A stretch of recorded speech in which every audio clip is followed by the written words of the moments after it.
Welcome to Rezzed. It's day 2 here, and I managed to pull aside Paul Wedgewood from Splash Damage. Thank you very much for your time, Paul. Thanks for having me.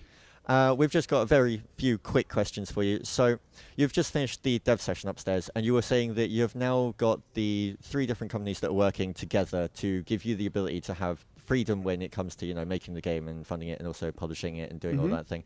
Do you feel that that's going to benefit you altogether? Because I mean, some publishers, they do give input a little bit. Are you kind of scared because this is unknown territory, or are you just kind of really excited to actually be taking those steps? Or? Right.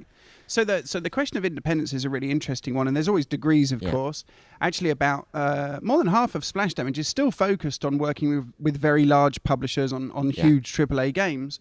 And, you know, that's a real passion for us, and it's really important that we maintain that as one of our big central and core focuses. But even on the AAA console games, you're starting to see connected experiences with people developing companion games on the iPhone and the iPad, and having, you know, meta games that take place across the browser for PC and so on as well. So I think it's really important for a company to experiment in areas just to kind of build its own core knowledge and experience. So for us, when we first started thinking about making, you know, an iPhone game or an iPad game, it was a bit of an experiment, because we thought, well, you know, what happens if you really take a step back and think about, you know, fun in games and player engagement as a general idea, and then apply all of that to an awesome game like Rad Soldiers. So you would think, you know, what would you do? You'd have a setting that was really easy for people to understand, like the London setting for Rad Soldiers. You'd have something that represented player competence and allowed them to kind of show off their status to their friends. So in our case, we decided that we'd have this really cool squad of mercenaries, you know, with weapons and guns and everything. And then we decided that we wanted to give players as much freedom as possible when they then play. So we would have a basic set of rules and constraints for the game, but we wouldn't really constrain you too much. So the players would have, you know, what we call in the industry kind of player autonomy. So those kinds of general ideas, they exist, you know, for everybody to use and sometimes abuse, as you see in free-to-play and stuff. And I think for us, it was just really important that if we were going to make some titles that were available directly for the consumer to get, to download and to play, and if they wanted to make, you know, in-app purchases and stuff, then we would build it to the best of our ability. And I think that independent developers still produce, you know, some of the best games in the world, and are the originators of some of the best games in the world. Yeah. Okay, so you mentioned Rad Soldiers. This was the game that you were showing off, the new iOS one that you're doing. What was it like actually going about the idea of, okay, we're going to make a mobile-based game, we're going to make something for the portable platform, for the iOS. What was that like? Because you've never experienced that before, have you? Right. No, I mean, I think the interesting thing about the whole exercise is that when you first start, you have a company that's only ever produced AAA games. Yeah. And so everybody is a fantastic, you know, high poly modeler or a brilliant texture artist or fantastic at concept art.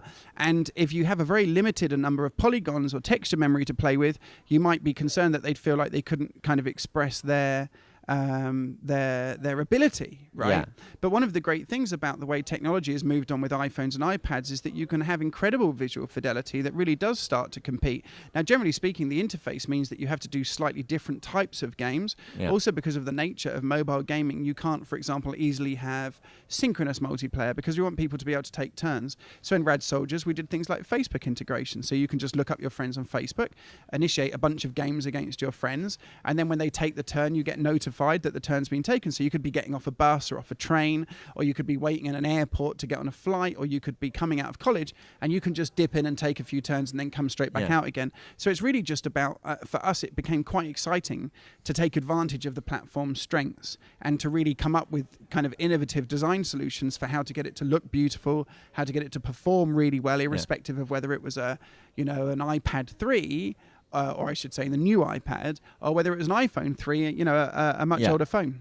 Yeah. It's quite interesting, given, you know, the touch interface of the iOS devices compared to using a mouse and keyboard or a controller. That's quite a different style to actually have to take into consideration, because there's only certain things you can do. Yeah, I think if you come from a console background and that's been your exclusive kind of development focus in the past, then it would be really alien to you. And I think that's probably what leads people to try and do screen-based thumb controllers all the time, which generally I can't stand, but I can see why people try and do them. Yeah. I think that for the most part, when you come from a PC background, the idea of one finger and two fingers is just your left and right mouse button. So it's immediately intuitive and easy to understand. And actually, one of the things that we discovered in building Rad Soldiers is that whenever we did just run it on a PC, we were able to immediately interact with that with the game directly just using two mouse buttons, and it was just as effective as using two fingers. Excellent. Well, Paul, thank you very much for your time. Cool. Thank you very much for having me.